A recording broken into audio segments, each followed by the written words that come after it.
ഇതാണോ കുട്ടപ്പനാശാരി പറഞ്ഞ സാധനം? ഇത് കോട്ടമൈതാനത്ത് നിൽക്കുന്ന പോലെ ഉണ്ടല്ലോ, ആകെ ഒച്ചയും ബഹളവും. 7 മണി മുതൽ 10 മണി വരയ്ക്കും ടി വി കാണണമെന്നുള്ള നിർബന്ധം അത്ര. വന്നപ്പോഴേ അത് പറഞ്ഞതാ. ഇനി 10 മണി കഴിഞ്ഞാൽ ഞാൻ ഇങ്ങോട്ടുള്ളൂ.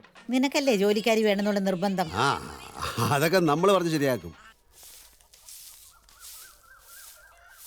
കുട്ടീനെ മാറ്റി കെട്ടാറായി, പാലൊക്കെ കുറഞ്ഞു തുടങ്ങി. ഓ സ്വർണ്ണലതേ, ഓ മുറ്റടിച്ചു കഴിഞ്ഞ് ചാണകം വാരി തൊഴുത്തൊന്ന് കഴുകിയിടണം. അയ്യോ, ചാണകത്തിന് മണം കേട്ടാ എനിക്ക് ഓക്കാനം വരും. അതെന്താ നിങ്ങളുടെ നാട്ടിലെ പശുക്കളൊന്നും ചാണകിടാറില്ലേ? നാട്ടിലെ കാര്യമല്ല, ഞാൻ എന്റെ കാര്യം പറഞ്ഞ. പശുവിന്റെ കാര്യമായതുകൊണ്ടാണ് ഞാൻ ഈ കാര്യം പറഞ്ഞത്.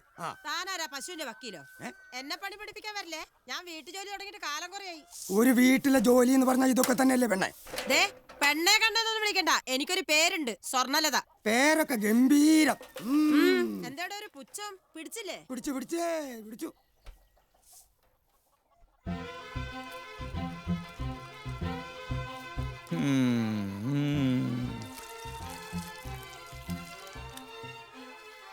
കർത്താവേ, നിങ്ങളിത് എന്തിനാ കായ്ക്കൊല കണ്ണും വെച്ച് നിൽക്കുന്നത്? ഇങ്ങ് പോരെ, അത് അവിടെ നിന്നൊന്ന് മൂത്തോട്ടെ. അത് തന്നെയാടി ഞാനും ഓർത്തത്. ഭാരക്കൂടുതലുള്ള കൊലയാ, ഒരു താങ്ങ് കൊടുത്തില്ലെങ്കിൽ പതോ ഒന്ന് താഴെ വീഴും. ഇപ്പൊ സമാധാനം ആയല്ലോ. എന്റെ റീത്താമ്മേ, ഞാൻ പറഞ്ഞില്ലേ താങ്ങ് കൊടുക്കണമെന്ന്. കടക്ക് ബലം പോരാ. നിങ്ങൾ എന്തിനാ ഇതൊക്കെ പറയാൻ പോകുന്നെന്ന്? ഷോ, ഇത് വലിയൊരു ദേ, അവിടെ കഷ്ടായില്ലേ. നിന്നേ. എന്തേ? എങ്ങോട്ടാ? പിന്നെ അമ്പലത്തേക്ക്. ഇപ്പൊ അങ്ങോട്ട് പോകണ്ട. ഞാനേ ഇന്നലെ കൊത്തിയിറക്കിയ കോഴിക്കുഞ്ഞുങ്ങൾക്ക് തീറ്റിട്ട് കൊടുത്തിരിക്കുക. അവറ്റകൾ കുറച്ചു കാലം കൊണ്ടൊന്ന് ജീവിച്ചോട്ടെ.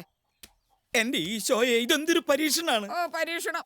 എന്റെ ഈശോയെ, എന്റെ കൊല കിടക്കുന്ന കിടപ്പ് കണ്ടില്ലേ? എത്ര നാള് വെള്ളം കോരിയതാ.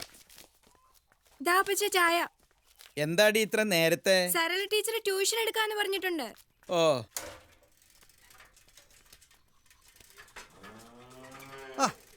ഇതെപ്പോഴാണ് ഈ സൈക്കിൾ വാങ്ങിച്ചത്? മേടിച്ചതല്ല, ബോംബെയിലുള്ള അമ്മാച്ചന്റെ ഗിഫ്റ്റാ.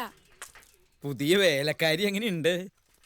ഇത് കുഴപ്പമുണ്ടാവില്ല എന്ന് തോന്നുന്നു. കൊഴപ്പാണെന്നാ എനിക്ക് തോന്നണേ. അയ്യോ, കയ്യിലിരിപ്പ് വെച്ച് അവൾ അധികം കാലം വാഴണ ലക്ഷണം. കരിനാവ് വെച്ചൊന്നും പറയല്ലേ പ്ലീസ്. കാര്യം പറഞ്ഞപ്പോ നിങ്ങൾക്കൊക്കെ കരിനാവായി, കരിങ്കടനായി. ഇതെന്താ രാവിലെ തന്നെ മത്തായി ചേട്ടൻ ഒരു ചാട്ടം? കണ്ട, ഇപ്പൊ തെങ്ങീന്നും പനേന്നും പഴയ പോലെ കള്ള് കിട്ടില്ല എന്നാണ് എല്ലാവർക്കും പരാതി. പക്ഷെ സുഗുണന് മാത്രം എന്നും കുടം നിറച്ച് കള്ള. മാപ്പിളെ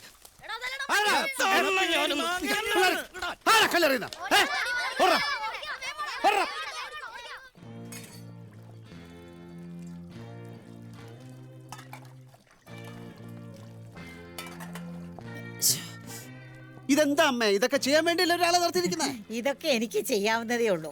സ്വർണ്ണലതയ്ക്ക് പരുത്തിക്കുരരച്ച് ശീലമല്ലത്ര. പണ്ട് ഇതുപോലെ ആട്ടുകല്ലിൽ ഉഴുന്നരച്ചപ്പോഴാ എന്റെ കയ്യിന്റെ വിരല് ചതഞ്ഞത്. ഒരാഴ്ചയാ ഞാൻ മരുന്ന് വെച്ച് കെട്ടി നടന്നത്. വയസ്സുകാലത്ത് എന്റെ അമ്മയെ സഹായിക്കാനാണ് നിങ്ങൾ ഇവിടെ നിർത്തിയിരിക്കുന്നത്. കുട്ടപ്പനാശാരിയോട് പറഞ്ഞ കാശ് ഞാൻ തരുന്നില്ലേ, എന്നിട്ട് അമ്മ ഇങ്ങനെ കഷ്ടപ്പെടുത്താ? ദേ, പറയുന്നതുകൊണ്ട് ഒന്നും തോന്നരുത്. ഇത്രയും പരിഷ്കാരമില്ലാത്ത വീട്ടിൽ ഞാൻ ഇതുവരെ നിന്നിട്ടില്ല. പശുവിനെ വളർത്തുന്നവരെ ഞാനും കുറെയൊക്കെ കണ്ടിട്ടുണ്ട്. കടയിൽ നിന്ന് കാലിത്തീറ്റ വാങ്ങി വെള്ളത്തിലിട്ട് കൊടുക്കും, പണിയും കഴിഞ്ഞ്. ഹോ, ഇതൊക്കെ ഏത് കാലത്തെ ശീലങ്ങളാണാവോ. മത്തായിച്ചാന്റെ കരിനാക്ക് ഫലിച്ചു തുടങ്ങിയെന്നാ തോന്നുന്നു.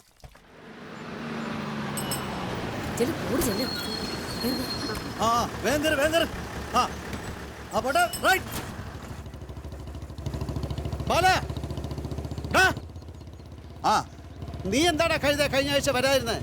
കാത്തിരുന്ന് ഞങ്ങളുടെ കംപ്ലീറ്റ് പ്രോഗ്രാം തെറ്റി. എടാ, ഞാൻ ഇങ്ങോട്ട് ഇറങ്ങിയതാ, അപ്പോഴാ മിനിസ്റ്റർ ഒരു മിന്നൽ വിസിറ്റ്. പെട്ടുപോയി. നീ ആ പോലീസിലെ പണി വിട്ടിട്ടിങ്ങ വാ, എന്റെ ഫാക്ടറിയിൽ നിന്നെ മാനേജരാക്കാം. ഏത് ആ കൈക്കോട്ടും പിക്കാസും ഉണ്ടാക്കുന്ന സാധനത്തിലോ? എന്താണ് നിനക്ക് ഇത്ര പുച്ഛം? നീ വന്ന് നോക്ക്, ഭയങ്കര പ്രോഗ്രസ്സാ. നില ഒഴാനും പുല്ല് പറിക്കാനുള്ള യന്ത്രങ്ങൾ വരെ ഉണ്ടാക്കി തുടങ്ങി. ഈ പാലക്കാട് ജില്ലയിലല്ല ഇത്രയും നല്ലൊരു സ്ഥാപനം എന്ന് നീ പറയുന്നല്ലേ?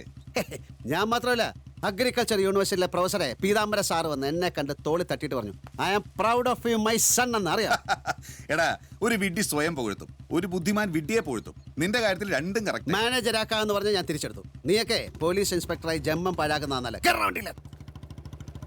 എന്നിട്ട് പരിപാടികൾ പറ, എന്തായി? ഒക്കെ ഗംഭീരമായി പ്ലാൻ ചെയ്തിട്ടുണ്ട്. കുറെ കാലമായിട്ട് പൂട്ടിക്കിടന്നല്ലേ, അതുകൊണ്ട് വീണ്ടും തുടങ്ങുമ്പോൾ ക്ലബിന്റെ പേരൊന്ന് മാറ്റണം. ഉദ്ഘാടനത്തിന് നൃത്യങ്ങൾ, തിരുവാതിരകളി, നാടകം. പ്രൊഫഷണൽ ഒന്നുമല്ല, നമ്മുടെ നാട്ടിലെ കലാകാരന്മാരും കലാകാരികളും. നടന്നു തന്നെ.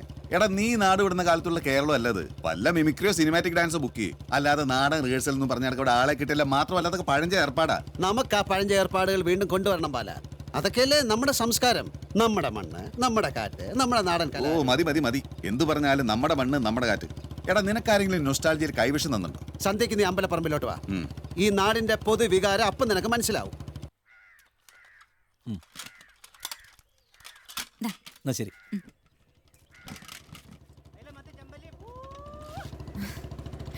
ഇതാണ് മാതൃകാ ഭാര്യ. ഭർത്താവ് വരുമെന്ന സൂചന കിട്ടിയപ്പോൾ തന്നെ മീന ഇറച്ചി നസ്രാണി പെണ്ണിനെ കിട്ടിയാനുള്ള ഗുണമെന്ന് വേറെ തന്നെയാണ് കേട്ടോ. മലപ്പുറത്ത് എന്റെ സ്റ്റേഷന്റെ അടുത്തൊക്കെ നല്ല മൊഞ്ചത്തി കുട്ടികളുണ്ട്. മീനും ഇറച്ചിയും മാത്രമല്ല, നല്ല നെയ്ച്ചോറും ബിരിയാണിയൊക്കെ വെച്ച് തരും. നോക്കട്ടെ? വേണ്ട വേണേ, നമുക്ക് ഇങ്ങനെ ഫ്രീ ബേർഡായിട്ട് പറന്ന് നടന്നാൽ മതി. പറക്കുമ്പോ സൂക്ഷിക്കണം, വല്ല കെണിയിലോ വലയിലോ ചെന്ന് കുടുങ്ങും. അങ്ങനെ കുടുങ്ങിയാലും അതിൽ നിന്നൊക്കെ ഈസി ആയിട്ട് ഊരി പോരാനുള്ള വിദ്യ എനിക്കറിയാം അല്ലേ. എത്ര പ്രാവശ്യം ഊരി പോന്നിരിക്കുന്നു അല്ലേ? അതൊക്കെ പഴയ കാര്യങ്ങൾ. വെറുതെ ഇവിടെ നിൽക്കുന്നു. അപ്പച്ചനെ അമ്മച്ചൊക്കെ കാണാറുണ്ടോ? പിന്നെ കാണാതെ. നിന്റെ അപ്പച്ചന്റെ കരിങ്കണ്ണിന്റെ ശക്തി വളരെ കൂടി വരിക. അപ്പോ ആ ചെത്തുകാര സുഗുണന്റെ കള്ളും കൂടെ ഒരൊറ്റ വാചകം കൊണ്ട് അങ്ങനെ പൊട്ടിച്ചളഞ്ഞു. വെറുതെ അല്ല, നമ്മുടെ മുറ്റത്തേക്ക് മൂവാണ്ട മാവില്ലേ, അത് ഈ വർഷം ഭയങ്കരമായി പൂത്തതാ. ഇതെന്താ മോനെ പൂത്തിരി കത്തിച്ച പോലെ ഉണ്ടല്ലോ എന്നൊരൊറ്റ കമന്റ് ഫുൾ കരിഞ്ഞു പോയി. സത്യം പറഞ്ഞ എനിക്ക് ഇപ്പോഴും മൂപ്പരും വിളിക്കാൻ പേടിയാ. നീ പേടിക്കണം. അത് മത്തായിച്ചേട്ടന് കരിങ്കണ്ണുള്ളത് കൊണ്ടല്ല.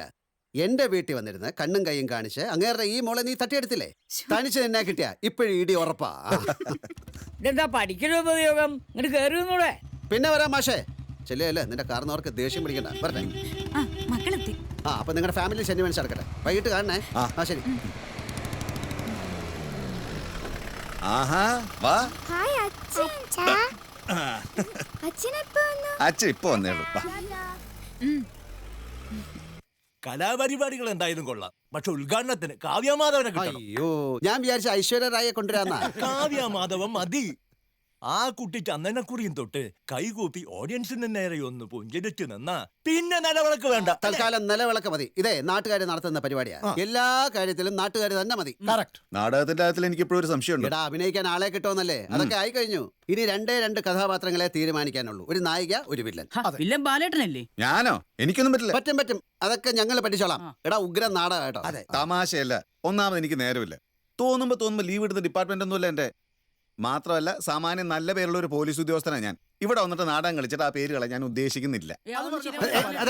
ആരും ബഹളം വെക്കണ്ട. അവൻ സമ്മതിക്കും. അവനെ കൊണ്ട് ഞാൻ സമ്മതിപ്പിച്ചോളാം. അത് മതി. നായികാരിയും അതിലൊരു സിനിമാ നടി ഉണ്ടെങ്കിൽ നന്നായിരുന്നു. സിനിമാ നടികളെ വേണമെങ്കിൽ അജയം വിചാരിച്ച കിട്ടാതിരിക്കോ? ഇപ്പോഴത്തെ ആരെയും നമുക്ക് പരിചയമില്ലല്ലോ. കേട്ടാ തോന്നും പണ്ടുള്ളവർ മുഴുവൻ നിന്റെ പരിചയക്കാരായിരുന്നു. എന്താ സംശയം?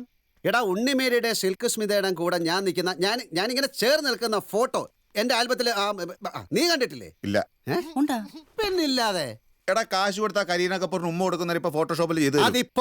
അതിപ്പോ ഞാൻ പറയുന്ന 10-20 കൊല്ലം മുമ്പാ. അന്ന് എവിടെ ഫോട്ടോഷോപ്പ്? പിന്നെ സിനിമാ നടികൾ പോട്ടെ, അതിലും എത്രയോ സുന്ദരിമാരായ കാമുകിമാരുണ്ടായിരുന്നു എനിക്ക്.